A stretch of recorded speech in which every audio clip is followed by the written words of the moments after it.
Vamos direto ao ponto. A arte nunca foi neutra. Ela é um reflexo exato da sociedade. Todo mundo conhece, né? Aqueles filtros de redes sociais que a gente usa para dar uma suavizada na pele ou mudar o formato do rosto. Pois acredite se quiser, a arte clássica fazia exatamente o mesmo truque, só que usando tintas e pincéis no lugar da tela do celular. Entender essa ponte é o grande segredo para dominar as análises visuais e arrasar nos exames. E para nossa análise de hoje, o roteiro é super direto. Vamos passar por filtros, beleza e preconceito. Depois, a ideia da arte como óculos sociais. Na sequência, aplicamos o passo a passo em padrões estéticos em culturas diferentes e fechamos tudo com a estratégia matadora de leitura de imagens. Bora lá? Entrando na seção 1. Filtros, beleza e preconceito.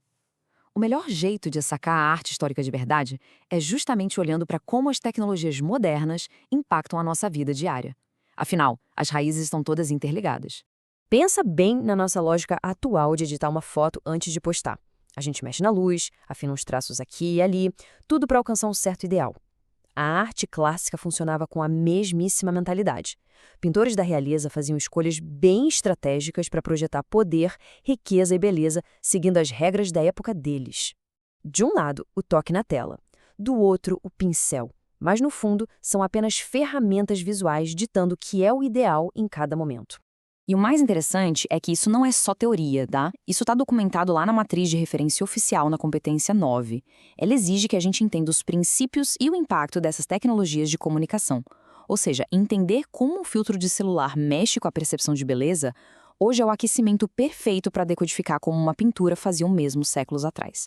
É o mesmo comportamento humano em ação. Seção 2. A arte como óculos sociais. Para interpretar imagens em um nível avançado, a gente precisa imaginar que estamos colocando um par de óculos sociais para ver o mundo pela lente daquela cultura. E é super importante lembrar que todos esses conceitos são as regras oficiais do jogo. Toda a nossa estratégia é ancorada rigorosamente na matriz de referência, garantindo que a análise visual tenha respaldo direto nos documentos que norteiam a prova. É aqui que chegamos no coração de tudo, a habilidade 13, que faz parte da competência 4. Ela não quer saber se a gente decorou o ano da pintura. Ela exige usar a arte para explicar culturas, padrões de beleza e preconceitos. A arte entra aqui como um documento vivo, uma testemunha ocular das crenças e das falhas de uma sociedade. Por isso a analogia dos óculos sociais funciona tão bem, separando a estética do significado cultural. A lente ali, a cor, a forma, o filtro, é só o meio. Mas o que a gente enxerga através dela, os valores, a economia e a política de quem a produziu. É exatamente cruzando o visual com o contexto que a gente encontra as respostas certas. Avançando para a seção 3, o passo a passo sobre os padrões estéticos. Hora da prática. Vamos destrinchar como isso aparece na hora do exame, começando pelos padrões de beleza. Vamos imaginar o seguinte cenário. Aparece lá um retrato pomposo da nobreza europeia no exame. A pergunta vai ser algo como essa obra estabelece um padrão de beleza daquela sociedade? O alvo aqui é identificar a norma estética embutida. A resposta correta não tem absolutamente nada a ver com achar a pintura bonita para os padrões atuais, mas sim entender que naquela época aqueles traços representavam status e poder. Para resolver isso, é só aplicar os parâmetros do anexo de artes visuais em 3 passos infalíveis. Passo 1. A estrutura morfológica. É a base visual bruta. As cores, as linhas e as formas. Passo 2. O contexto da obra. Onde e quando isso foi pintado? Quem bancou? E o passo 3. Mapear o padrão de beleza da sociedade, que nada mais é do que conectar a forma física com o motivo dela ser tão celebrada no contexto histórico. E muito cuidado com as pegadinhas. A armadilha clássica dos distratores é convidar a gente a fazer um julgamento de valor. Tentar decidir se a arte é visualmente agradável hoje. A ideia é fugir completamente disso. A resposta que garante o ponto sempre foca em identificar o padrão histórico, ligando as formas da tela aos valores daquela sociedade.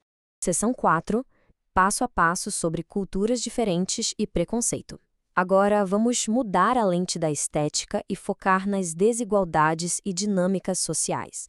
O cenário agora muda. Imaginemos uma pintura sobre o Brasil colonial ou retratando fábricas na Revolução Industrial. A pergunta vai direto ao ponto. Qual preconceito cultural se reflete na composição? Esse tipo de desafio exige um olhar mega cirúrgico para identificar dinâmicas de poder e exclusão social que o artista, querendo ou não, eternizou.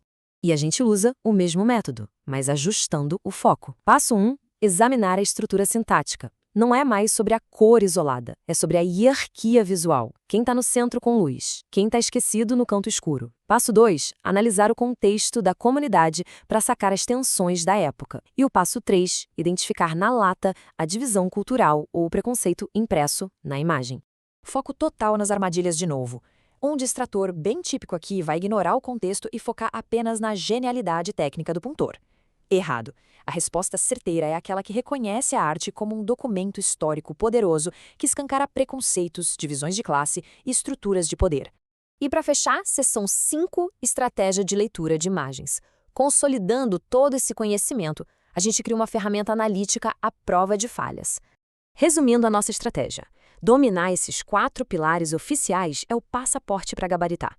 Temos a estrutura morfológica e sintática, cobrindo a parte puramente visual.